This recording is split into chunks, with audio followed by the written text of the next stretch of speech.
नमस्कार दर्शकबिन हार्दिक स्वागत छ। यहाँहरू सम्पूर्णलाई सपना अनलाइन टिभीमा निकै नै महत्त्वपूर्ण रिपोर्टका साथ उपस्थित भइसकेका छौँ। हाम्रो मेहनतको लागि एउटा सानो लाइक र च्यानललाई सब्स्क्राइब गरी साथै छेउमा रहेको बेल आइकनलाई दबाई अलमा क्लिक गरेर साथ दिन नबिर्सनुहोला। आउनुहोस् अब समाचारतर्फ लागौँ। सङ्खुवासभा हत्याकाण्ड आरोपी पक्राउ, हत्या आफन्तबाटै भएको खुलासा। सङ्खुवासभामा भएको सामूहिक हत्याकाण्डको आरोपीले आफ्नो अपराध स्वीकार गरेका छन्। प्रहरी स्रोतका अनुसार पक्राउ पर्नेमा लोकबहादुर कार्की सोहेका छन्। उनी हत्या गरिएका कार्की परिवारका आफन्त हुन्। गत सोमबार बिहानै सङ्खुवासभाको मादी नगरपालिका 1 खोला गाउँमा स्थानीय बुद्धमान कार्कीका परिवार 6 जना सदस्यको हत्या भएको थियो। उक्त हत्याकाण्डमा बुद्धमानका छोरा 42 वर्षीय तेजबहादुर कार्की, तेजबहादुरकी श्रीमती कमला कार्की, बुहारी 32 वर्षीय रञ्जना कार्की र 84 वर्षीय आमा पार्वती कार्की, 8 वर्षीय विपिन कार्की र 4 वर्षीय गोमा कार्की हत्या भएको हो। घटना स्थानीय चिने जानेकी व्यक्तिको हात रहेको प्रहरीले अनुमान गरेको थियो। सोही आधारमा अनुसन्धान अगाडि बढाएको प्रहरीले स्थानीय कार्कीलाई पक्राउ गरेपछि घटनामा आफ्नो संलग्नता स्वीकार गरेको प्रहरीले जनाएको छ। व्यक्तिगत रिसिभीका कारण हत्या भएको प्रहरीले जनाएको छ। पक्राउ परेका कार्की परिवारले 13 दिने नाता पर्ने व्यक्ति भएको प्रदेश प्रहरी कार्यालयका प्रमुख डिआइजी अरुण कुमार बिर्सीले जानकारी दिए। उनको घर कार्की परिवारको घरको सबैभन्दा नजिक रहेको डिआइजी बिर्सीले जानकारी दिएका छन्। प्रहरी स्रोतका अनुसार आरोपीले केन्द्रीय अनुसन्धान ब्युरो सिआइबीका प्रहरी समक्ष आफ्ना अपराध कबुल गरेको हो। घटनास्थलमा सिआइजीका डिएसपी घटनास्थलमा सिआइबीका डिएसपी सुकुम कुँवर नेतृत्वका 3 जना प्रहरी अधिकारी अनुसन्धानका लागि खटिएका थिए। यद्यपि घटनास्थलमा खटिएका प्रहरीले भने यस सम्बन्धमा केही बताउन चाहेका छैनन्। ठूला अपराधका घटनाको अनुसन्धानमा सक्रिय सिआइबीलाई यो घटनामा पनि सफलता प्राप्त भएको हो। यसअघि पैतडीमा भएको भाकरको हत्या प्रकरण र बझाङमा भएको सम्झना बिकको हत्या अनुसन्धानमा पनि सिआइबीले नै अनुसन्धान गरेको थियो। अभियुक्तलाई आइतबार चैनपुरमा सार्वजनिक गर्ने प्रहरीले तयारी गरिरहेको स्रोतले सातो पार्टीलाई बताएको छ। हत्या भएको 5 दिनपछि प्रहरीले सङ्खुवासभाको मादी नगरपालिका 1 स्थित उम्लिङ हत्याकाण्ड आरोपितलाई पक्राउ गरेको छ।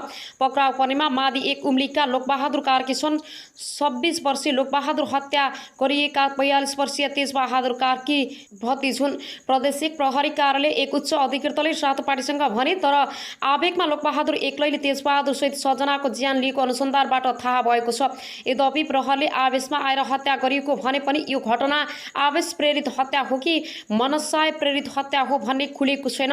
भदौ 29 मा बिहान मादी नगरपालिका 1 घर भएकी आमा पार्वती कार्की, छोरा तेजबहादुर कार्की, बुहारी कमला, नातिनी बुहारी 31 वर्षीय रञ्जना कार्की, पनाती 8 वर्षीय विपिन कार्की र 4 वर्षीय गोमा कार्कीको हत्या भएको थियो। सब फरक फरक 4 स्थानमा फेला परेको थियो। सङ्घीय प्रहरी इकाइ कार्यालय धरानका एसपी भीम दाहाल, केन्द्रीय अनुसन्धान ब्युरोबाट खटिएका डिएसपी रुकम कुँवर र सङ्खुवासभाका डिएसपी लाल ध्वज सुवेदी सहितका अनुसन्धान अधिकृतहरूले हत्या अनुसन्धान गरेका थिए। हत्या गरिएका तेजबहादुरले खेपेका कारण आफूले आवेगमा हत्या गरेको आरोपी लोकबहादुरले प्रहरीलाई बताएका छन्। तेजबहादुरका 2 छोरा विदेशमा छन्। लोकबहादुरलाई आफू विदेश जान नसकेकोमा हिन्ताबोध थियो। स्थानीयहरूका अनुसार तेजबहादुरमा अरूलाई हेप्ने प्रवृत्ति थियो।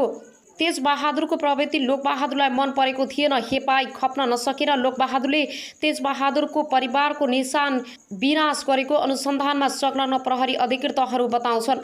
तेजबहादुर र लोकबहादुरको घर करिब 200 मिटरको फरकमा छ। सोमबार बिहान खोलामा खोज्न निस्केका तेजबहादुरलाई बाटोमा कुरेर बसेका लोकबहादुरले अचानक आक्रमण गरेर हत्या गरेका थिए। तेजबहादुरलाई हत्या गरेको पत्नी कमला र बुहारी रञ्जनाले घरबाट देखेपछि दौडिएर गएका थिए। घर नजिकै रहेको खोला छेउमा दुवैलाई उनले ह्यामरले हिर्काएर हत्या गरे। आमा र हजुरआमालाई हत्या गरेको 8 वर्षमा विपिन कार्की र 5 वर्षीय गोमा कार्कीले देखेपछि प्रमाण मेटाउन लोकबहादुरले उनीहरूलाई लखेटेर बारीमा हत्या गरेका थिए। त्यसपछि घरमा पसेर लोकबहादुरले कुँडो पकाइरहेकी 84 वर्षीय पार्वतीको हत्या गरेको अनुसन्धानमा संलग्न 1 जना अधिकृतले सातो पार्टीलाई बताएका छन्। मृतक सबैको टाउकोमा चोट लागेको छ। अब आउनुहोस् अर्को समाचारतर्फ लागौँ। भ्रष्टाचारको अखण्ड सबै पदाधिकारी विवादित भएका छन्। जनताको उपचार गर्न र चिकित्सक उत्पादन गर्न पूर्वी नेपालको धरानमा स्थापित बीपी कोइराला स्वास्थ्य विज्ञान प्रतिष्ठान भ्रष्टाचारको अखण्डा बनेको छ। मुलुकको पहिलो जननिर्वाचित प्रधानमन्त्री बीपी कोइरालाको नाममा स्थापित विश्वविद्यालयको निकासा पछिल्लो 2 वर्षको अवधिमा 3 उपकुलपति भ्रष्टाचारको आरोपमा मुछिनेले त्यही सङ्केत गर्छ।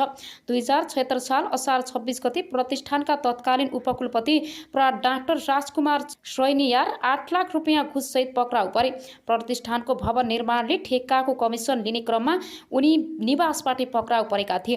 त्यसको 3 सातापछि अघिल्ला उपकुलपति बलभद्र प्रसाद दासमाथि 4 करोड भ्रष्टाचार मुद्दा लाग्यो।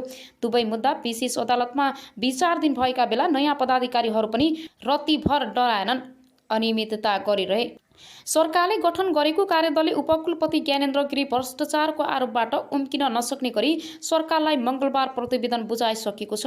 अख्तियारले गम्भीर रूपमा छानबिन गर्ने हो भने अहिलेका उपकुलपति गिरी सहितका पदाधिकारी जोडिने ठाउँ नै छैन। कार्यदलका एक सदस्यले अनलाइन खबरसँग भने राजनीतिको आडमा नियुक्ति भएपछि मलाई जे गर्न पछि छुट हुन्छ भन्ने सोचले यस्तो अवस्थामा पुर्याएको हो। उनी आफू त बदनाम भए संस्था समेत खराएसी बनाए। स्त्री रोग विशेषज्ञ समेत रहेका प्र डाक्टर मोहन चन्द्र रेग्मी फिस्टुलालाई रोग विशेषज्ञ हुन विशेषज्ञहरूको समुदायमा उनी राम्रा प्राचीन व्यक्तिको रूपमा चिनिन्छन्। बीपी कोइराला स्वास्थ्य विज्ञान प्रतिष्ठानमा कार्यरत रहेका उनलाई कता कता कार्यकारी र व्यवस्थापनका पदमा जाने महत्त्वाकांक्षा बढ्यो। प्रतिष्ठानका उपकुलपति डाक्टर ज्ञानेन्द्र गिरीसँग हिमचिम बढाएका उनले सुरुमा अस्पतालका निर्देशकको पद ताकेका थिए। अस्पतालका निर्देशक गौरी शङ्कर शाह आफैमा योग्य नभएको जानकारहरू बताउँछन्। उपकुलपति गिरीको साथमा शाहलाई पदमुक्त गरेर अस्पताल निर्देशक पदमा जाने रेग्मीको प्रयास सफल हुन सकेनन्, तर त्योभन्दा माथिल्लो रजिस्टर बन्न सफल भए। सुरुमा उपकुलपतिसँग मिलेर काम गर्नुभयो, पछि अधिकारहरू नदिएपछि विरोधमा उत्रिनु भयो। प्रतिष्ठान स्रोतले भन्यो त्यत्रो राम्रो छवि बनाएको मान्छे बेकारमा अनियमितता र चालझेलको मतियारको रूपमा मुछिनु भयो। अहिले अख्तियारमा रेग्मीमाथि समेत छानबिन चलिरहेको छ।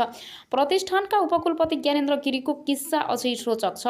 लामो समय कोशी अञ्चल अस्पताल विराटनगरका काम गरेका गिरीले सेवाकालको अन्तराधीर सुनिल शर्माहरूसँग मिलेर नोभेल मेडिकल कलेज खोलेर संस्थापक अध्ययन पनि भए। शर्माको समूहले चेपुवामा पारेपछि उनी कौडीको भावमा शेर बेच्ने बाध्य भए।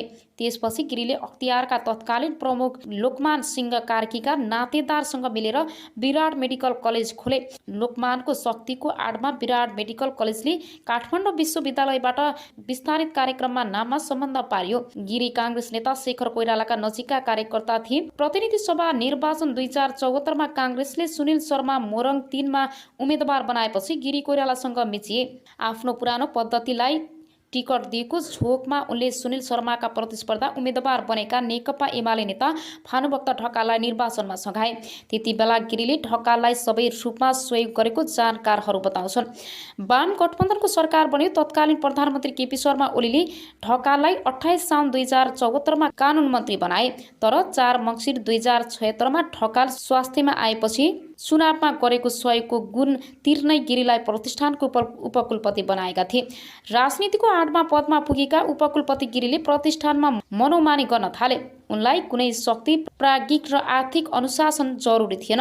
आफ्नो समर्थन गर्ने ठानेर उनले विश्वविद्यालयमा कार्यरत डाक्टर महेश चन्द्र रेग्मीलाई रजिस्ट्रारमा नियुक्त गर्न स्वास्थ्य मन्त्री ढकाललाई सिफारिस गरे र नियुक्ति पनि दिए। उनी अहिले प्राध्यापक पद जबरजस्ती लिएको आरोपमा फँसेका छन्। प्रतिष्ठानमा कार्यरत आन्दोलनरत चिकित्सक तथा अध्ययन कार्यदलका सदस्यका अनुसार हाल बीपीमा रहेका सबै पदाधिकारीहरू विवादित बनेका छन्। तुलनात्मक रूपमा राम्रो छवि मानिएका रेजिस्ट्रार प्र डाक्टर गुरुप्रसाद खनाल पनि नियमित उपकुलपति हुँदा अनेक विवादास्पद निर्णयमा संलग्न रहेको पाइएको छ। कुनै प्राज्ञिक पृष्ठभूमि नभएका अस्पताल निर्देशक प्र डाक्टर गौरी शङ्कर शाह खरिदमा मात्रै रुचि राख्ने पदाधिकारी मानिन्छन्। प्रतिष्ठान स्रोतले भन्यो प्रशासनिक दक्षता नभए पनि उनलाई खरिदको काम र कमाई हुने क्षेत्रमा औधी रुचि छ। उनको पदावधि केही महिना बाँकी छ। दलीय भागभण्डा र शक्तिको आडमा नियुक्ति हुनेहरूले मनोमानी गरेर संस्थालाई बिगार्ने काम गरे। प्रतिष्ठानको आन्दोलनरत सङ्घर्ष समितिका संयोजक डाक्टर एसपी सिमाल भन्छन् नियुक्ति गर्दा नै राजनीतिक स्वार्थमा पनि पदाधिकारी सिफारिस हुने गरेको छ। उनीहरूले शक्तिको आडमा अनियमितता गर्ने कुनै नौलो कुरा भएन। हरेक पटक दक्षता र क्षमता भन्दा पनि राजनीतिक संरक्षणका आधारमा पदाधिकारी नियुक्ति भएका छन्। 2050 सालमा स्थापना भई 2055 सालदेखि चिकित्सक शिक्षामा स्नातकोत्तर तह सञ्चालन गरिरहेको प्रतिष्ठानले पूर्वी नेपालका विभिन्न जिल्लाहरूमा चिकित्सा सेवा र दन्त चिकित्सा सेवा दिइरहेको छ। आफ्नो क्षमताको 3 गुणासम्म बिरामी जाँच्ने अस्पताल भएको प्रतिष्ठानको पछिल्लो समय आम्दानी घट्दो क्रममा छ।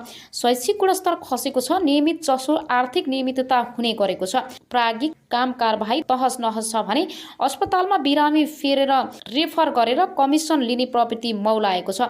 पदाधिकारीहरूको असहमतदारी र झैझगडाले स्थिति झन तनावपूर्ण बनेको छ। बेथिति मौलाएको प्रतिष्ठानमा एकै वर्षमा 48 करोड रुपियाँसम्म बेरोज निस्किएको छ। 2 अर्ब 20 करोडको बजेटमा 70% रकम चालु प्रकृतिका काममा खर्च हुन्छ। प्रतिष्ठानमा आवास छ तर बाहिरका मानिसहरू बसेका छन्। छात्रावास र कर्मचारी आवासमा पानी चुहिन्छ। नर्सिङ स्टाफलाई आवास छैन तर संस्था बाहिरका व्यक्तिले आवास पाएका छन्। निवासमा अस्पतालमै काम गर्न जुनियर रेसिडेन्टलाई मासिक 4000 भाडा असुलिएको छ। अहिलेका यी 4 पदाधिकारीले संस्थालाई बदनाम बनाएकोले तत्काल उनीहरूलाई बर्खास्त गरेर योग्य र समक्ष पदाधिकारी नियुक्त गर्नुपर्छ, एक सिनेटरले अनलाइन खबरसँग भने। नत्र आफै जनचेतनाको नाममा स्थापित स्वास्थ्य निकायको अवस्था बेहाल हुँदा सत्तारूढ दल मूक दर्शक हुने भयो।